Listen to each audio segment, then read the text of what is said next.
কোরআন, কোরআনে হাকিম, সুবহানাল্লাহ পড়েন। আবার এই কোরআনের আরেক নাম হচ্ছে কোরআনে আরবি। ইন্না আনসালনা আলাইকাল কুরআনান আরাবিয়ান লাআল্লাকুম তাকিলুন। নিশ্চয় আমি এই কোরআনটাকে আমি নাযিল করেছি আরবি ভাষা। কি ভাষা? কোরআনের ভাষা যেহেতু আরবি, এই জন্য কোরআনকে বলা হয় কোরআনে আরবি।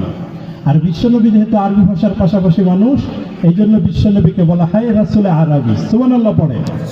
আবার এই কোরআনের আরেক নাম হচ্ছে কোরআনে আজিব। ইন্না সামি'না কুরআনান আজাবা ইয়াহদি ইলা রুশদি ফাআমান্না বিহি। এই কোরআনটা হচ্ছে কোরআনে আজিব। জোরে বলেন সুবহানাল্লাহ। তাহলে আমরা পেলাম কোরআনে কারীম, আমরা পেলাম কোরআনে মাজিদ, আমরা পেলাম কোরআনে আরবি, আমরা পেলাম কোরআনে আজিব, আমরা পেলাম কোরআনে আজিম। সুবহানাল্লাহ পড়েন। এই জন্য কোরআনের এই নামগুলো ধরে কোরআনকে ডাকতে রাজি আছেন তো?